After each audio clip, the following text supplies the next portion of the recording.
I'm Ted Widmer. I'm the director and librarian here at the JCB, and it's always a pleasure. Well, all audiences are a pleasure to welcome, but I love the Watts program for many reasons. This is a very old library. The building was opened in 1904. We date the collection's origin to 1846, when a very large book order was made by John Carter Brown, our patron, whose bust is on that mantle. But in fact, there are books in this library that belong to the Brown family of Providence in the 18th century. So in a way, it's a library that goes back to before the United States. The first book, I believe, signed by a member of the Brown family was signed 1769. At the same time, we're always trying to explain what we do and explain the beautiful books that we have and the knowledge that is inside them to new audiences. And there is no more perpetual source of newness than the always changing undergraduate population of a university. And only about 2 years ago, we started a very new program called the Watts program, and that's our sponsor of tonight's lecture. And it's specifically targeted to undergraduates of Brown and RISD, and we're just so happy with how it's going. And I want to thank Susie Cousins and Abby Saunders for the fantastic work they're doing, inviting speakers and publicizing the events and filming them and maintaining a website. And in many ways, these activities within the small Watts program are illuminating the entire library. They're helping to show us how to publicize what we do in a larger scale. So thanks to Abby and to Susie and to Margot for her work with the Watts program, and to all of our librarians who've worked with them, and then to all of you for coming. And there'll be many more good events. One of the consultants to this program last spring was a semi-employed digital expert on where books are going in the digital line, and he's been hired to be the book review editor of the Huffington Post, one of the most widely read online periodicals in the country, and he's coming December 1st, so his name's Andrew Lasowski. So stay tuned to the Watts program. It's a very fast-moving and exciting part of the JCB. I also want to mention that if you are an undergraduate at Brown or RISD, you can join our members group extremely inexpensively for a mere $15 a year, and you will get much more than that in books and discounts and constant news about the programs here. So I have forums about the student associates of the JCB Library, and I hope you'll think about that. I promised only 30 seconds of a pre-introduction. I think I've exceeded that by a lot, but we're fortunate to have on the Brown faculty a distinguished historian of the Chinese book in Professor Cynthia Brokaw of our history department, and she has taught at Vanderbilt and University of Oregon and Ohio State, I believe. And I just want to add parenthetically that she's a close friend of another distinguished historian of the Chinese book, very close friend. And that historian teaches at Wellesley College in Wellesley, Massachusetts, and her name is Ellen Widmer, and she's my mother. So it's a great pleasure to welcome my mother's good friend, Cynthia Brokaw.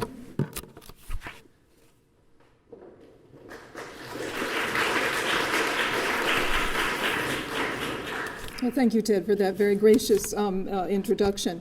I'd like to welcome you all to the first lecture in a series titled Technology and Society in China, one of the many series and also standalone programs organized for Brown's Year of China.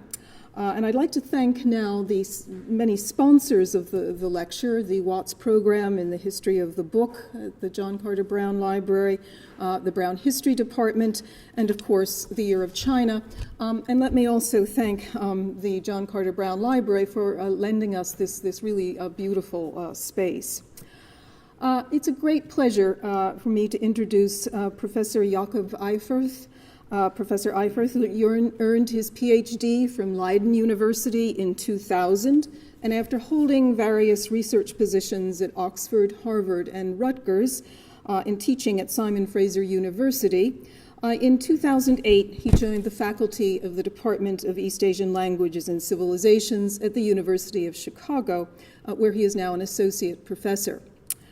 Professor Eiferth's scholarship focuses on an important, but I think very difficult to research topic, and perhaps this is the reason it hasn't been very fully explored in the Western scholarship. the changing experience of life and work among ordinary people living in the countryside during China's revolutionary 20th century, with a particular focus on two very crucial periods within that century.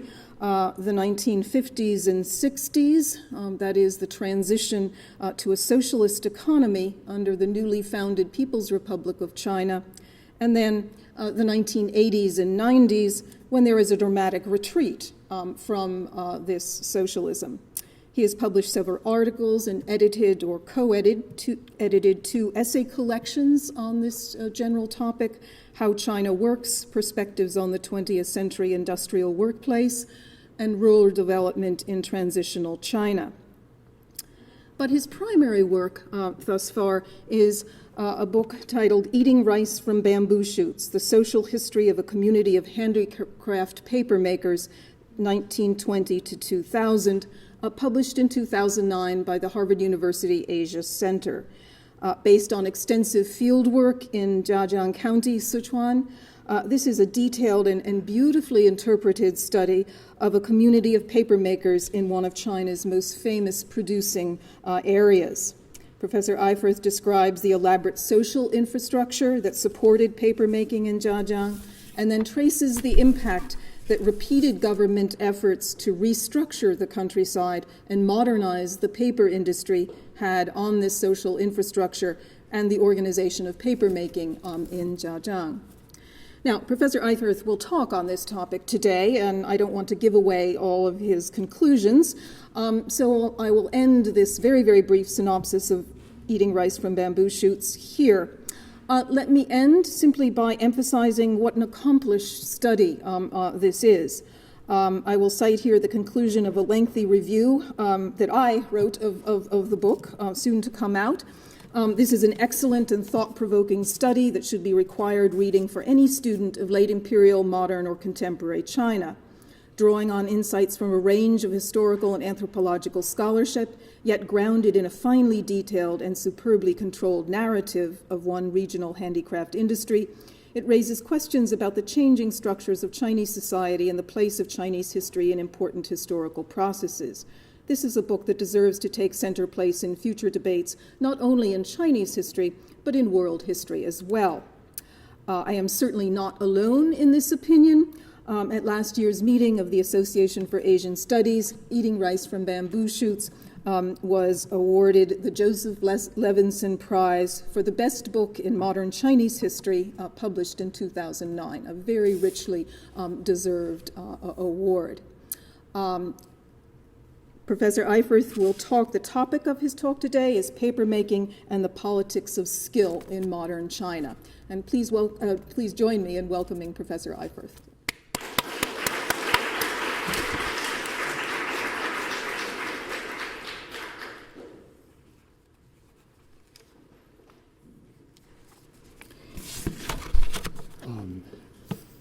Thank you very much. Can you hear me? I guess I have to bend down a little bit, is that better? Okay, so thank you, Cynthia, for these kind words, and thanks to everybody for coming here on at such a late hour and on such a rainy evening. I don't think at Chicago we would have had a turnout like that, so I'm very impressed. I would perhaps the first thing I want to say is that I'm not a paper historian. I have worked on paper makers, but I'm not one of these people who can look at a piece of paper and tear it and then look at the fibers and say, oh, this must be bamboo and it comes from that hill over there or something like that. So I'm interested in social processes. I think of myself as a social historian, and much of my work, as Professor Brokaw has just said, is about something like the politics of skill, the politics of knowledge in 20th century China. However, I thought for this particular audience today, I would talk not about 20th century politics, but rather about skill and knowledge, different types of skill and knowledge among artisans, and I will talk mostly about paper makers, perhaps a little bit also about other artisans, and how the tacit and experiential skill of artisans in China contrasts with written knowledge. The reason why I am interested in that is that my larger argument is that what happened in 20th century China, or one important thing that happened in 20th century China, was that skills and forms of technical knowledge that people had and reproduced in small communities were taken out of the hands of local people and local communities, and that process of putting things into text, into words, and into graphics, and so on, played a very important part in that. So I'm not going to talk about these political consequences of a process of, there's a beautiful German word for that, Verschriftlichung, textualization, something like that. So I'm not going to go very much into the political consequences of this process. I'm going to map out these two types of knowledge very briefly, and I will do so by first showing you slides about papermaking. What I am going to show you is the papermaking that I observed during my fieldwork, mostly in the years 95, 96, then I returned in 98, and again in 2000, and then in 2003. But most of the pictures are still from 95, 96. They're relatively poor quality. This is all pre-digital, but that's simply what I have. So let me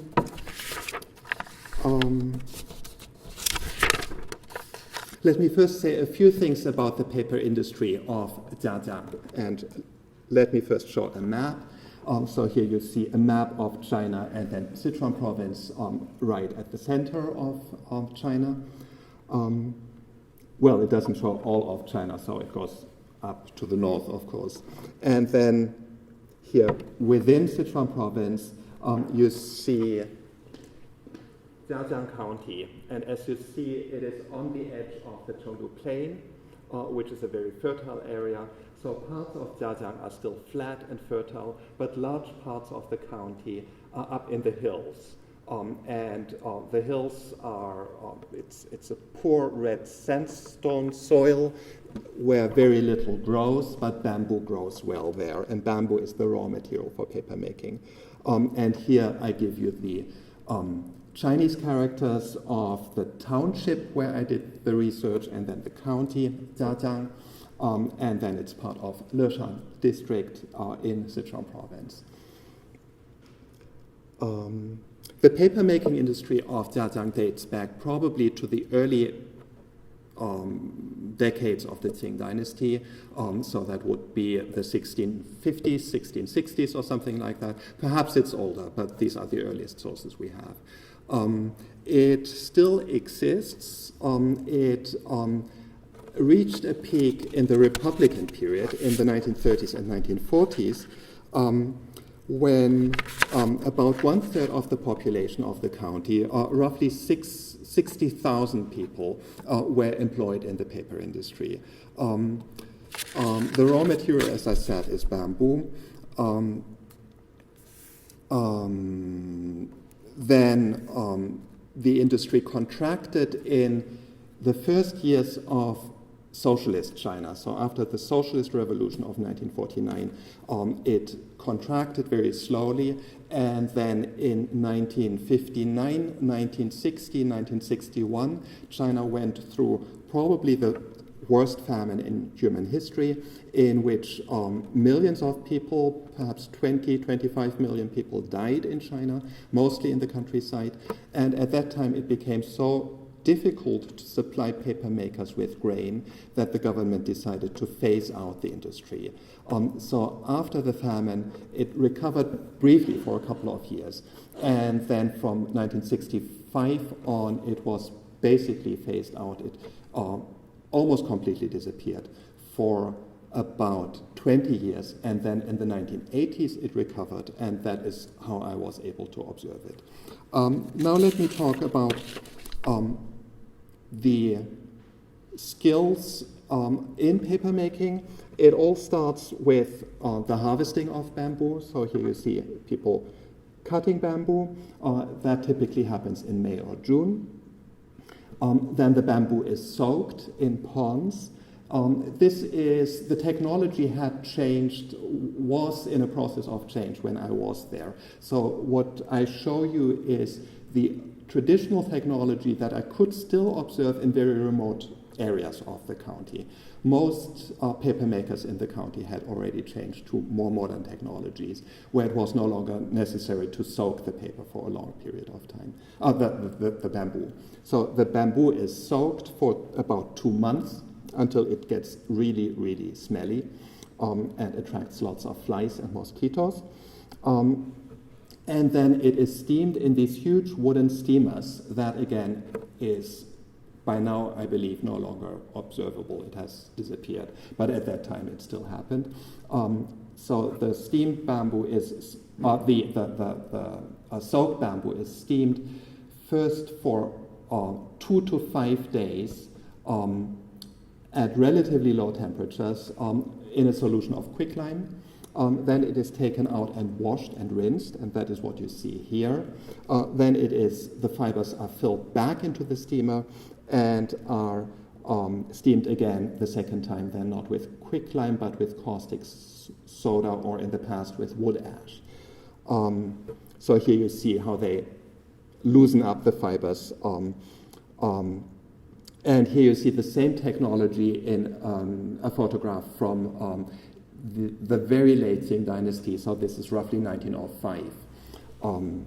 So as you can see, it's very similar with the big steamer there, and then the soaked bamboo heaped up over there.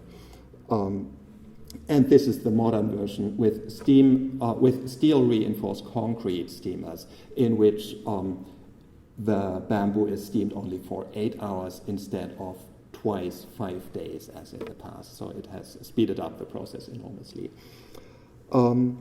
Then the steamed fibers are piled up in and compressed in what people there call a cake, a bing, and are left to ferment for about 2 weeks. And then after fermentation, the fibers are ready for pulping. That is how people used to pulp in the past, by stepping on the lever of a hammer with this kind of foot-operated hammer mill. When I interviewed this man here, it was in summer, he was wearing shorts. I was sitting opposite him. I looked at his knees and thighs and noticed that his right thigh was visibly enlarged, because every day for 5-6 hours he would step on this lever. Then after pulping, well, this is the modern version. People use machines nowadays for pulping. Then after pulping,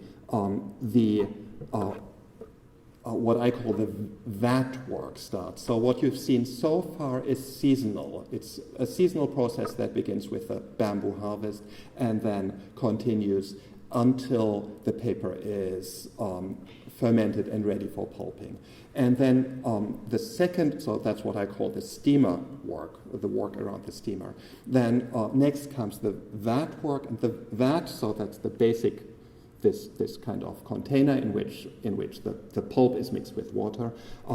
That work is almost like factory work. You have 3 people who work together in a very tight team. One person who prepares the pulp, one person who molds the paper, so that would be a vat man, and one person who brushes the paper and dries it.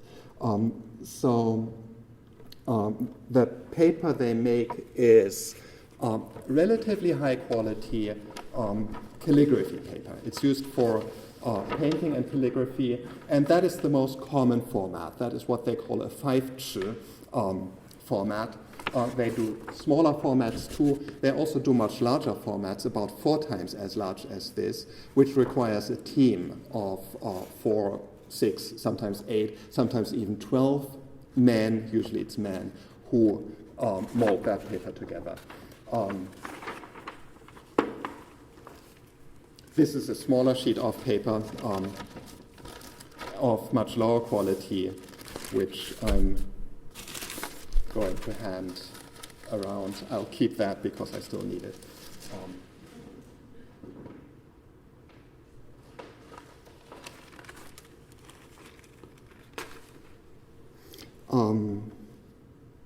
So molders, that man mold about 500 sheets of paper a day. They can make more than that, but 500 sheets of paper a day, that's about 1 sheet per minute if you assume 10-hour workday.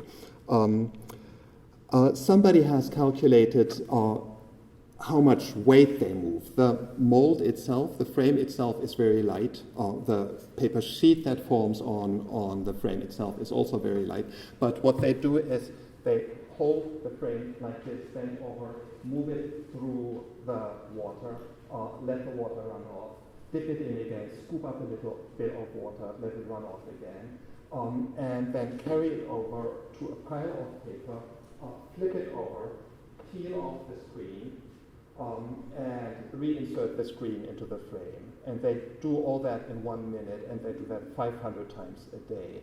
And somebody has calculated that each time when they lift the screen, the frame out of the vat, they move a water column that weighs 8 kilos. So it's an enormous, it's enormously physically demanding. It's very hard work.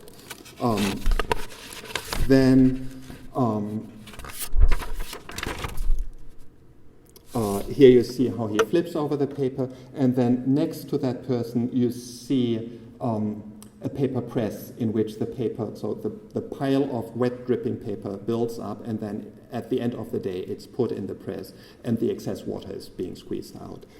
You see that more clearly in this old picture. So here you see this gigantic press with a double lever. So here's a lever which then is moved again with that longer lever.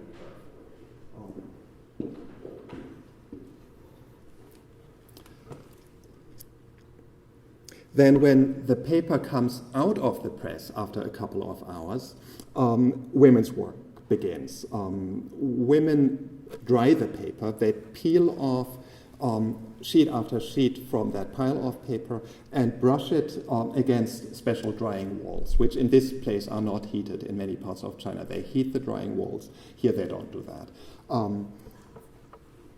And the reason why I wanted to keep that paper is in order to show you how it works. You have to imagine this is Sichuan province where people are really, really small, mostly smaller than 5 feet. So these are small women who handle these big sheets of paper, and the way they do this is they press it against the wall, and then they blow it up against the wall, and then they take a paper brush and brush it up. Then they bend down and brush down. And they too do that about 500 times a day because they work in a team. The woman has to brush as much paper as the man molds every day.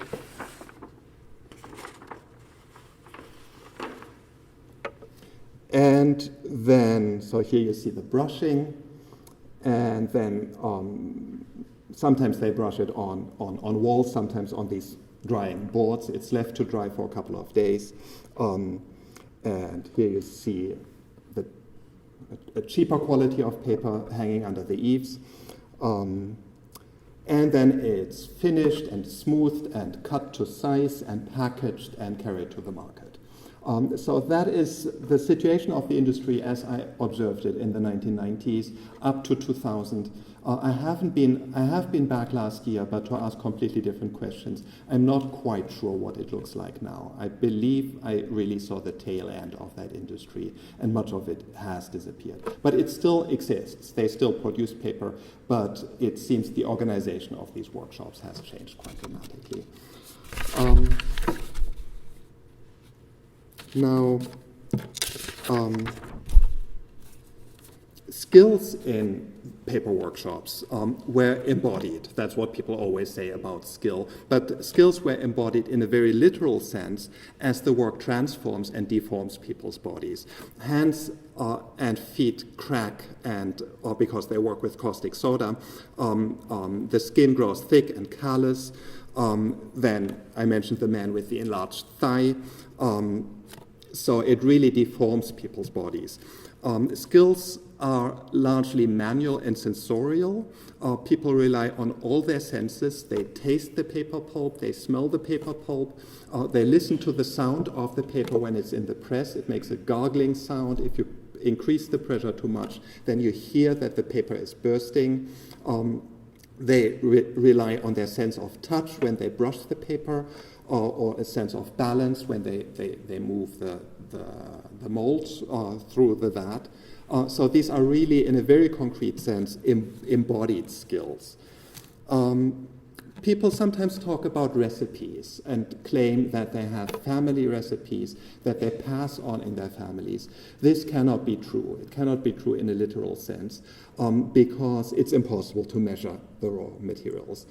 They work with tons of bamboo, tons of coal, tons of soda, very huge quantities, and they don't have scales for measuring the quantities. So the skills of a good paper maker are basically the skills of a cook who works with constantly changing materials and manages to always obtain reliably the same result by harnessing biological processes of fermentation and processes of controlling temperature, steam, and so on.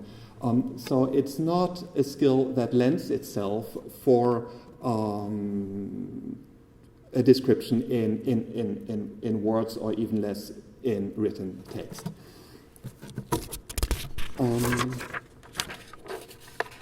The basic unit of production was the small household workshop. There were a couple of workshops in the past that were quite large, up to 100 workers, but that was always exceptional. Most workshops were perhaps 5, 6, 7 workers, so a household and a few hired workers.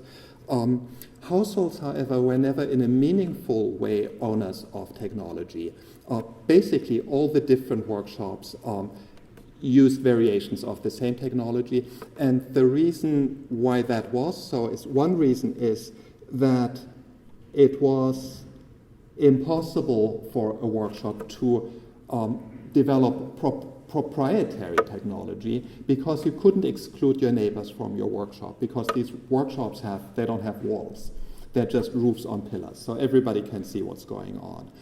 Another reason why it was impossible for people to monopolize certain technologies within a family was that no workshop is independent. Everybody relies on everybody else. That was still the case when I did my field work. People go back and forth between the workshops.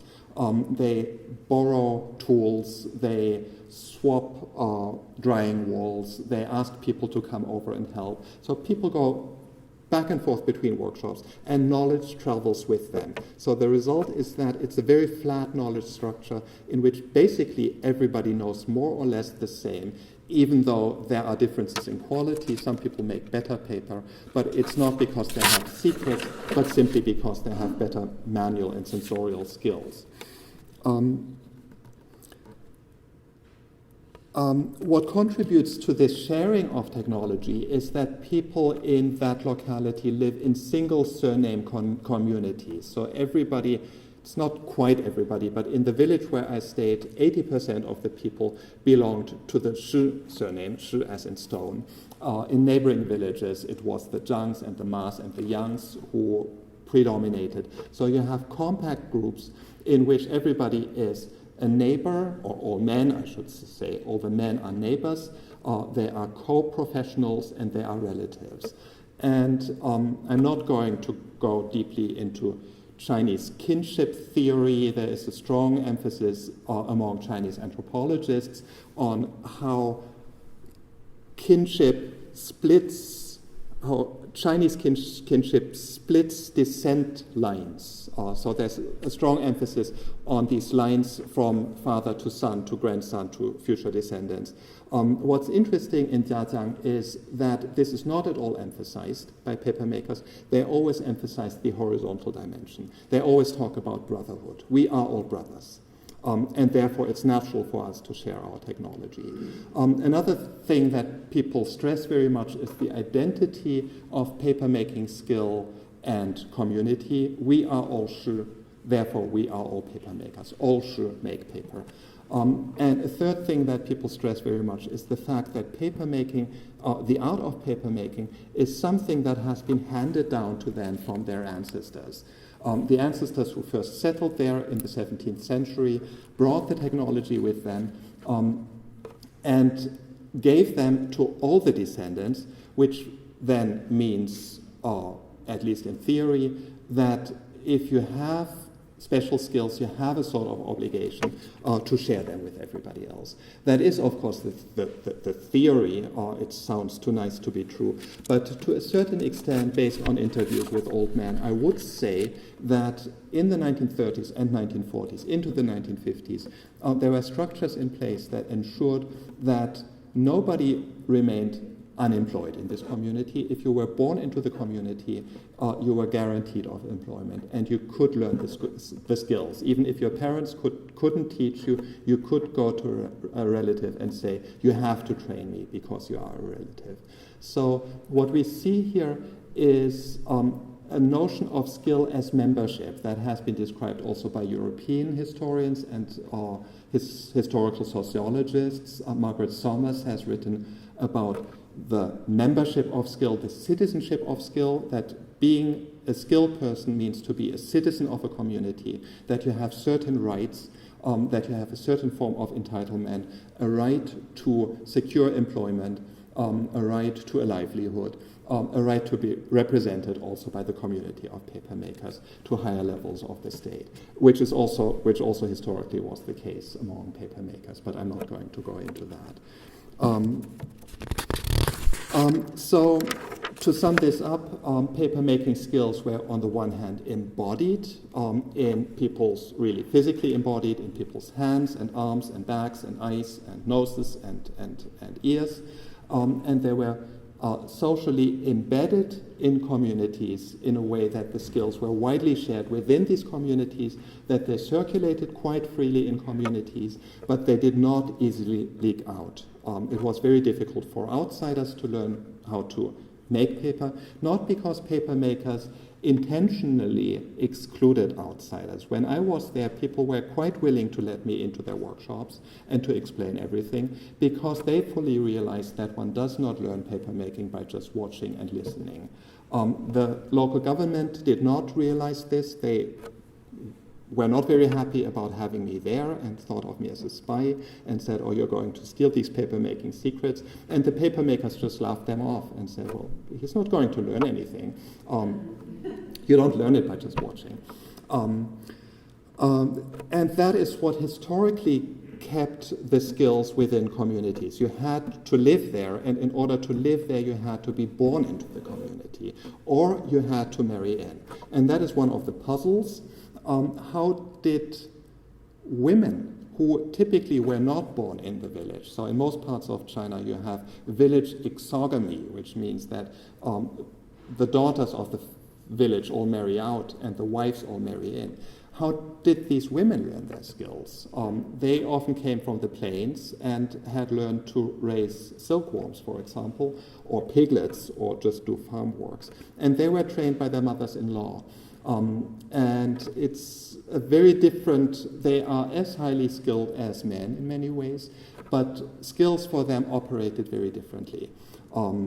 And they also have a very different understanding of their own skills. Men think of their skill as a property, something they own, something they learned when they were young, and that then belongs to them permanently.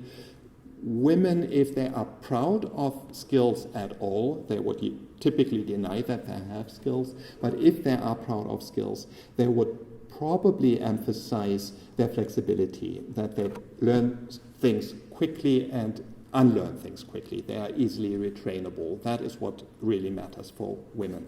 So a very different notion of skill. So if skills are physically embodied and socially embedded, then the question is, how do they spread at all? And the answer probably is they simply spread with people migrating. So Chinese paper historians have reconstructed how bamboo paper-making skills, which are different from paper-making skills of tree bark or straw paper or whatever, how they spread from Fujian province through migration of often Hakka people, so a group of special group that speaks a specific dialect, has specific customs. They migrated mostly in the Ming and Qing period to the hill country of central China, Jiangxi province, parts of Anhui, and then into Sichuan. And then as they moved, and that process took many centuries, they took their skills with them, they trained new people.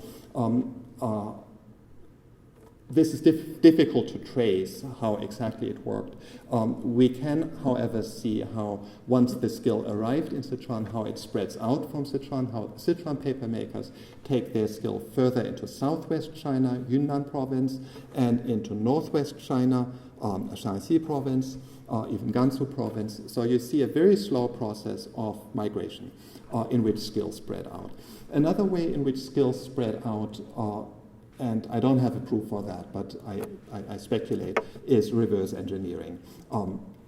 People certainly do that now. You could take almost any type of paper to a good paper maker and say, I want something like this, and he will be able to reproduce it. So I assume that merchants took different types of paper, different paper qualities to paper makers, and said, I want something like that. And then people did that. And there's a well-documented case of how that happened, how the famous Chinese painter Zhang Datian came to Sichuan at the time of the Japanese occupation of coastal China, and he could no longer get his preferred paper and needed good quality paper. He sat down with one of the paper makers. They got drunk every day, they smoked opium every day, and when they were sober again, they would go to the workshop and work on paper, and what came out of that is then paper of this quality, which now I think I can pass around, I no longer need it. So this is really quite high quality paper.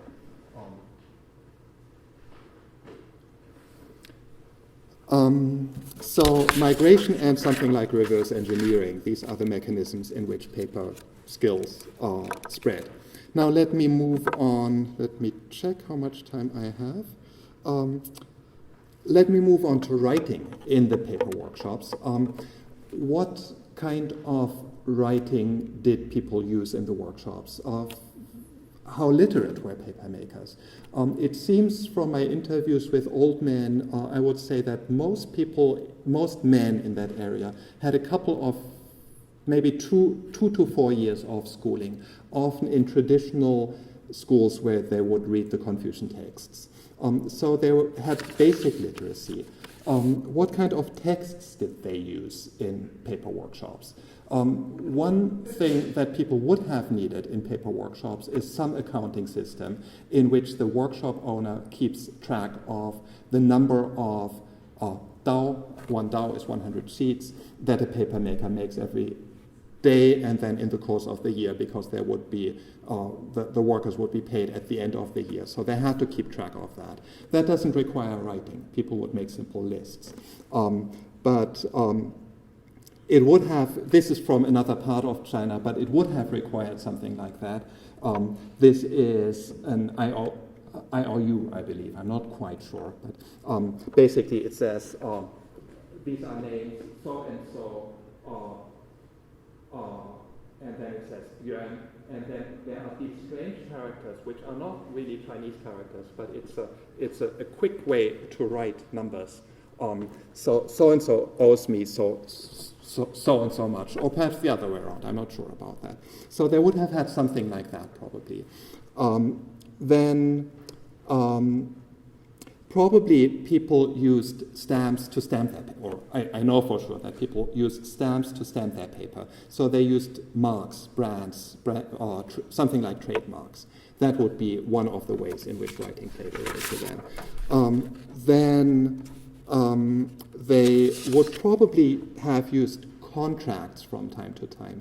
Most of the paper trade up to the 1940s, early 50s, was done on the basis of trust. People knew each other, so they didn't require any contracts. But a contract would have looked like this. This is a land contract, again from a different part of China. I found very little written material in Jiazhang itself. And the reason, quite simply, is that all paper that is not used anymore immediately goes back into the vat and is repulped.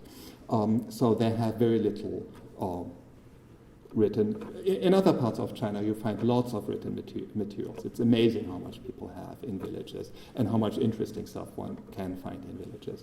So that is something I found in North China, a land contract. So people would have used something like that. Then religion was certainly very important as part of the wider technological package. So the cult, for example, of Cylon, who is the mythical, or actually the historical inventor of paper, a real existing person who lived in the first century CE, and who invented paper, or first wrote about it, and then became deified. The cult of Cylon provided some sort of organizational structure for the paper trade. This is a Taoist charm which I don't know how to read. I haven't even looked properly at it. But that is something one finds quite a lot in the Chinese countryside. It's a protective charm. So that is something that paper makers would perhaps have used in their workshops. Then you find in the hills, you find inscriptions in stele, in temples, which record lawsuits between competing paper makers associations. So that is then writing about paper makers, then rather writing by paper makers. But, and then I jump ahead. This is the kind of paper that one finds in almost all paper-making households, but also in other households. This hangs above the home altar, and it's dedicated to various gods, to all the gods that are being worshipped in this household. So here it would be Confucius and Guanyin Buddha, and then who else is on the list? Is that... Oh, just the country and the people. But then you also see here, very small, this is Cylon. This is the inventor of paper who is also being worshipped here.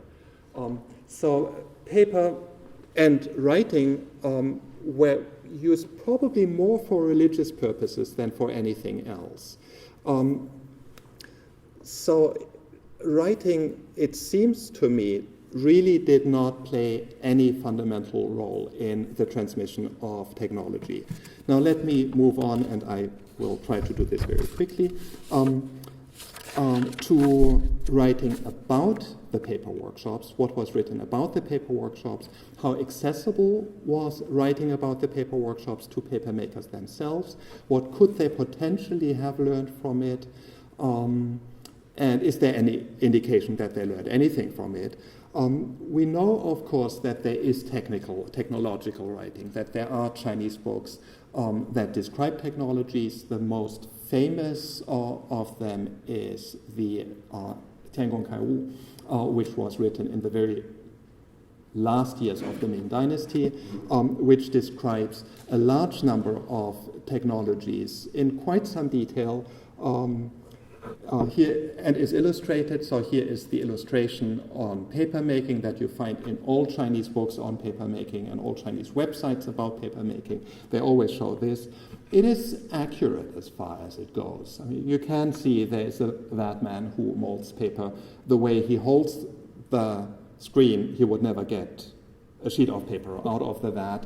But it is roughly accurate. But there's really nothing in here that a paper maker would find informative. You wouldn't learn anything about paper making if you already know how to do it. So the Tango Kind is the text that is always mentioned when people talk about the Chinese tradition of technological writing and the fact that also in early modern China people paid attention to technology, that literati culture was not just about beautiful writing and the Confucian classics and so on. But what is interesting about this text is that it really did not circulate in China until the, I believe, 1920s. I'm not quite sure. I haven't read Dagmar Schäfer's new book, which just came out about this text. So it was simply not available to people. Then Chinese paper historians, Pan Zixing, who is the most important paper historian in China, was, I believe, wrote in great detail about Ming and Qing publications on papermaking, who wrote what. And I tried to trace these texts. I found all of them in our library in Chicago, and I tried to find out to which extent they could have circulated. Firstly, they're not terribly informative. There are three texts that he mentions. One doesn't contain any eyewitness description. The other one contains 3 pages, which describe roughly at the level that I just gave you, how it worked. The third one is very detailed and interesting, but the important thing is that none of these texts ever circulated at all until the 1920s, and when they circulated in very small private editions written by literati for their literati friends, and the texts were embedded in a literature of connoisseurship, pen jottings, or BD, where people write about things they had observed, and then the next section is about poetry that they like, and then it's again about something completely different. So if you look for information on papermaking, you would simply never come across this. There are, however, sources that describe technology that circulated quite widely, and these are local gazetteers, which is a genre of Chinese literature that's quite widespread.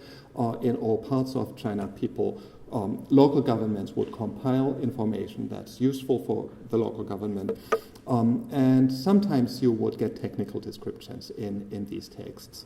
The emphasis in these texts, however, is mostly on the people themselves and how they live.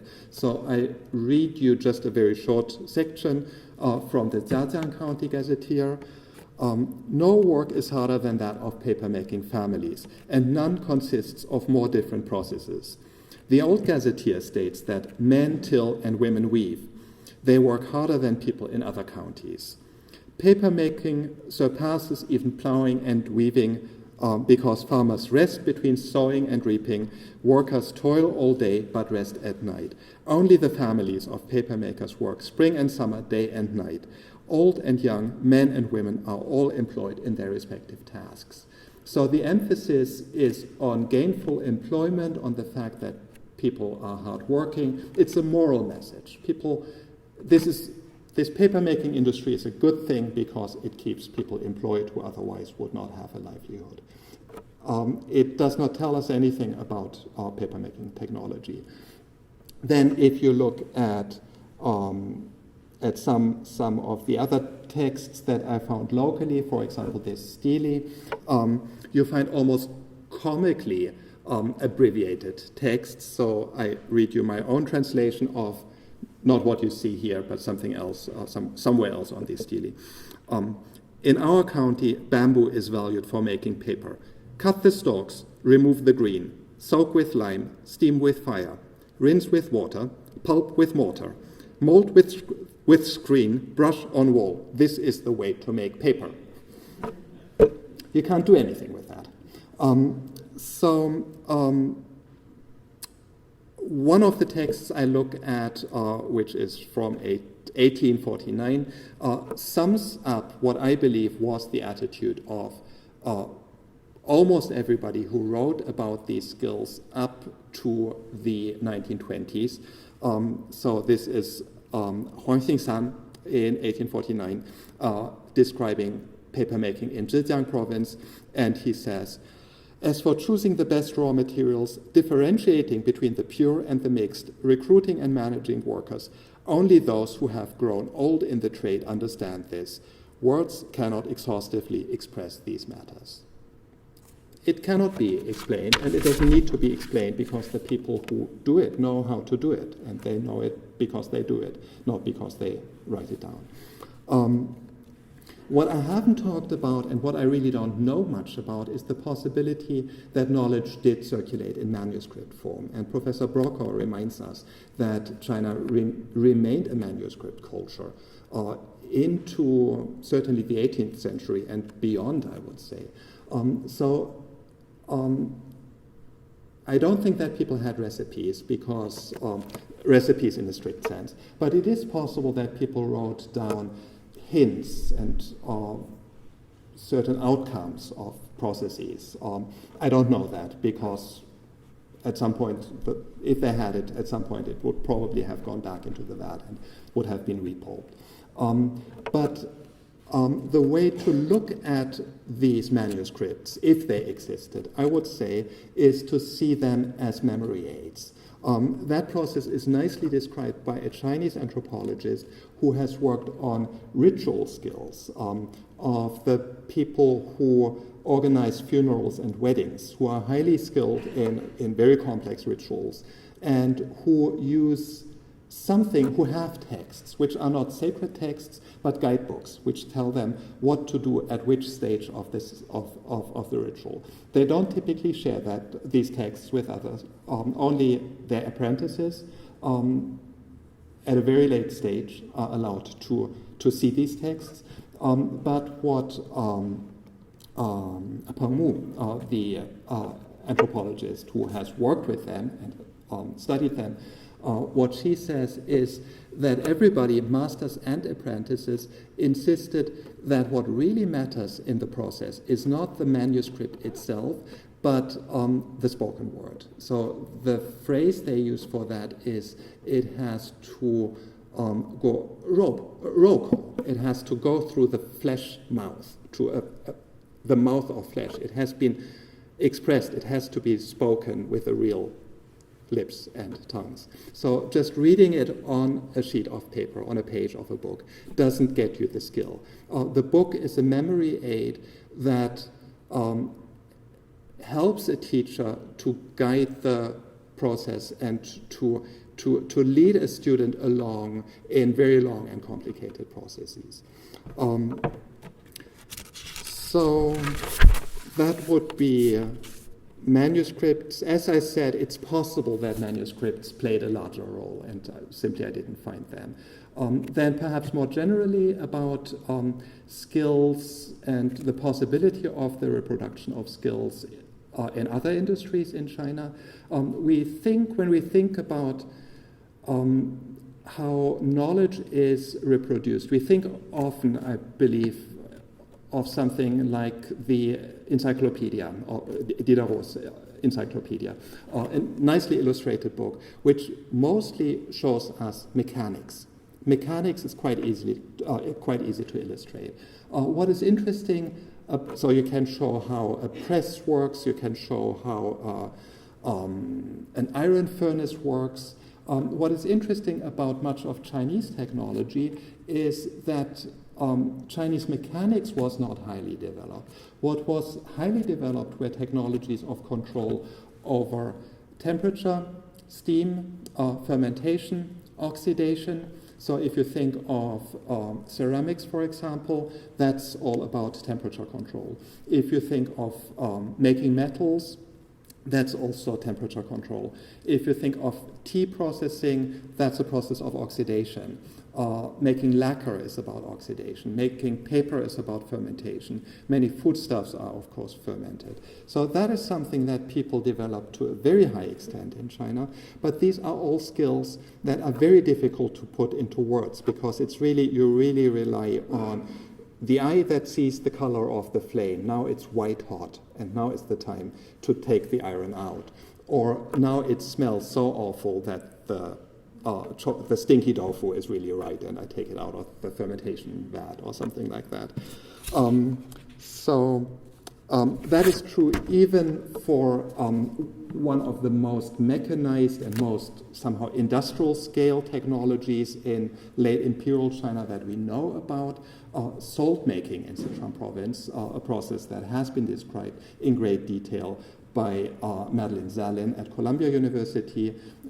You would think that salt making is something, it's a chemical process, that salt is pumped out of the earth, so it's salt brine that is pumped out of the earth and then is evaporated.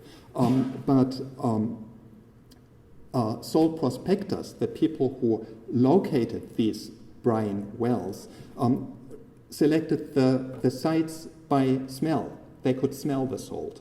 And the furnace operators who evaporated the brine needed very fine sensory skills in order to see when the stuff started to bubble up in a certain way, and then you had to reduce the heat. So these are all skills that are embodied but very difficult to take out of the body and to describe in written language.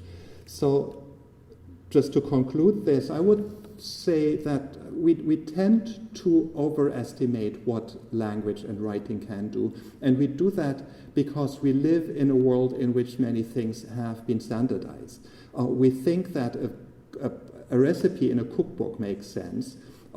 It does make sense, but it does make sense because the flour that we use is industrial flour, which is always completely identical.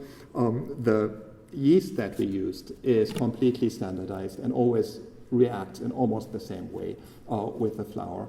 We have an oven that has a thermostat and a thermometer built into it. We have scales so that we can measure, and measuring cups and so on, so that we can measure precisely what we do. And still we rely to a very large extent on our senses when we bake or cook. But we think that it is possible to translate knowledge into writing because we live in a world that has been rebuilt so that it becomes possible. And it seems to me that people in China simply did not pursue that path very much until the 20th century. And then you see it coming in with a vengeance, so that would be the title of my talk and what I did not talk about, the politics of skill and knowledge. You see from the beginning of the 20th century on, you see new elites that believe that all knowledge can be expressed in the written word and should be expressed in writing, and that this kind of knowledge that is embodied and somehow bottled up in communities is an obstacle to economic development. That in order to develop China, which they felt very strongly was a life and death matter because China was struggling for survival against the industrialized West, against Japan. So if China wanted to survive, it had to industrialize. If China had to industrialize, then it needed modern industry. Modern industries had to be based on scientific knowledge, and people who relied on unscientific, tacit, embodied knowledge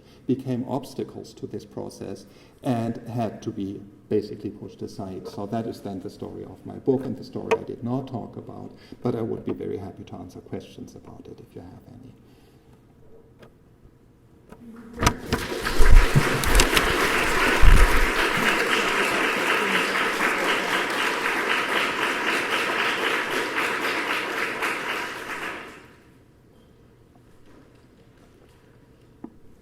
Yes, please. Thank you very much.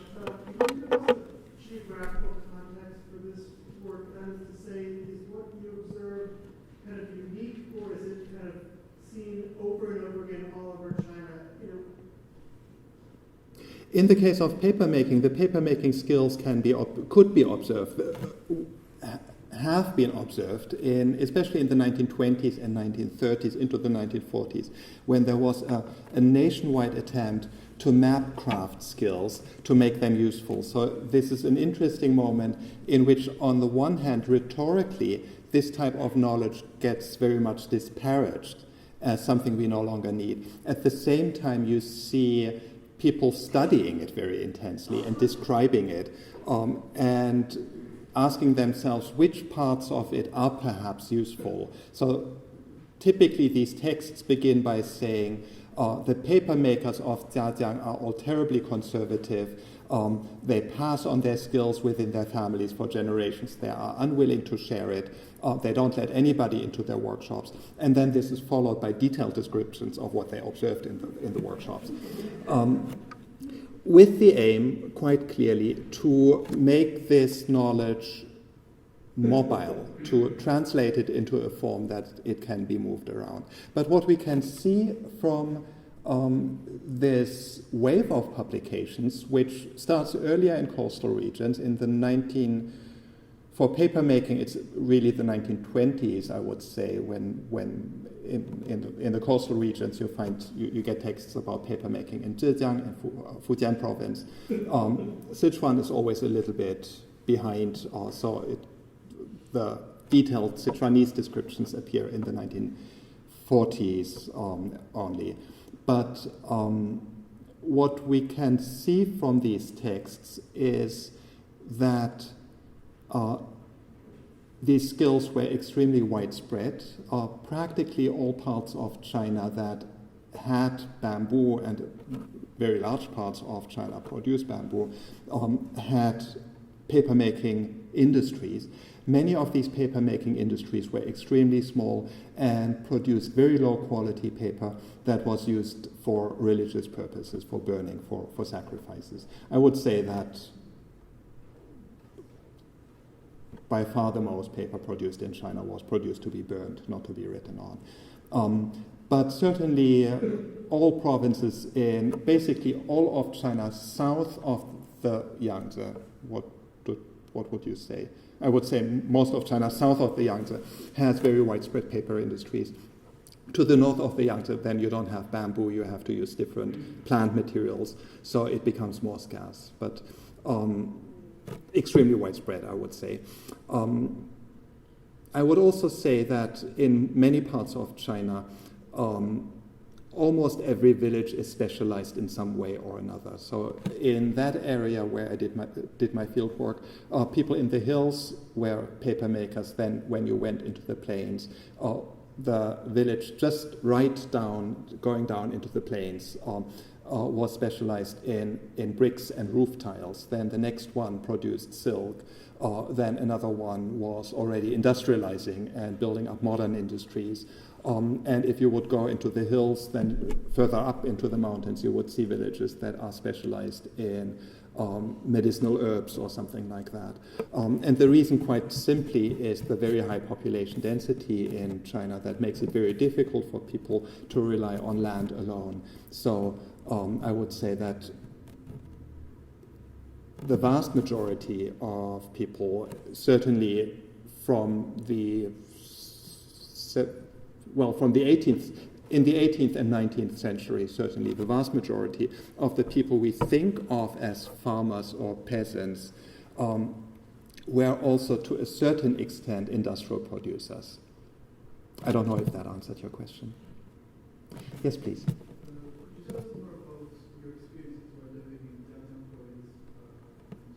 How do you conduct your research? How do you go about Yeah, I was lucky in that. Well, I was unlucky in that it was quite difficult to do research in that part of China.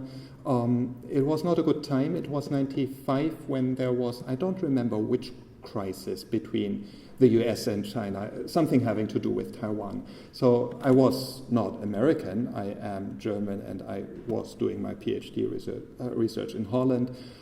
So that didn't affect me too much, but sometimes people are not so clear about these differences between different foreigners. But Jiajiang was at that time a difficult place to do research because they had a top secret nuclear research center, which I knew about before even coming there because I found a official Chinese publication that mentions it, but I was not supposed to know that. And I always had to look the other. We passed by that secret site sometimes, and I always had to pretend not to see this huge white elephant. Another problem was that the county government had declared papermaking technology state secret at the local level. So they did not allow me to talk about technology. So how do you interview people about papermaking without talking about technology?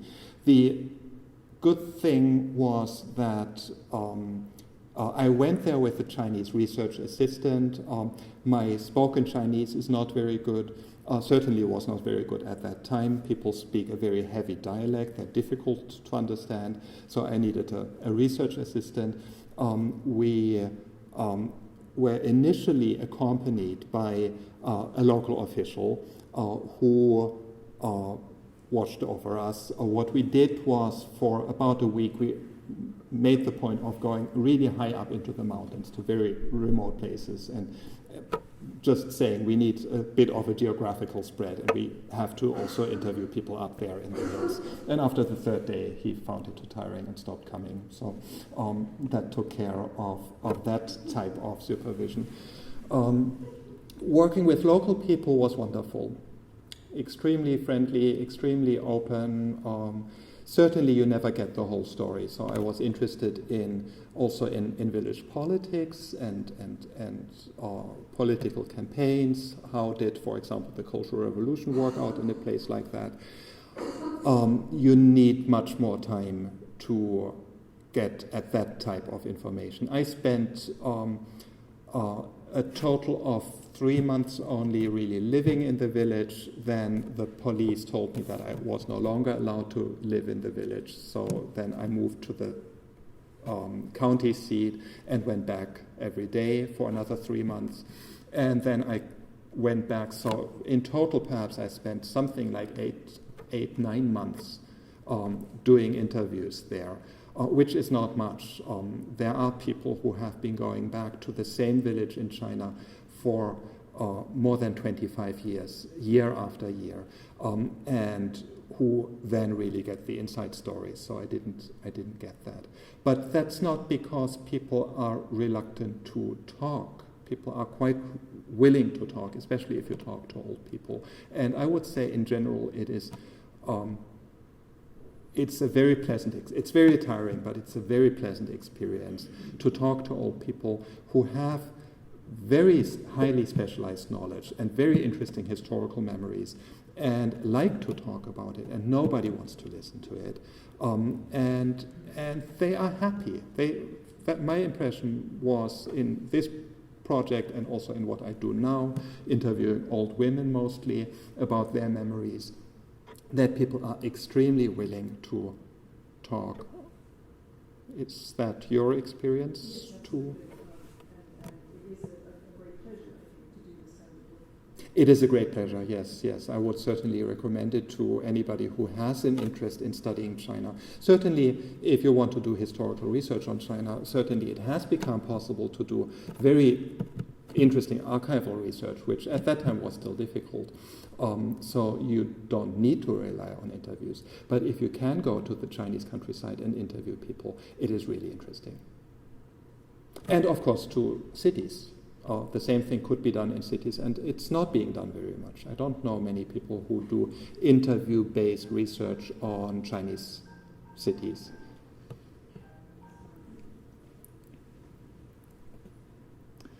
Yes, please.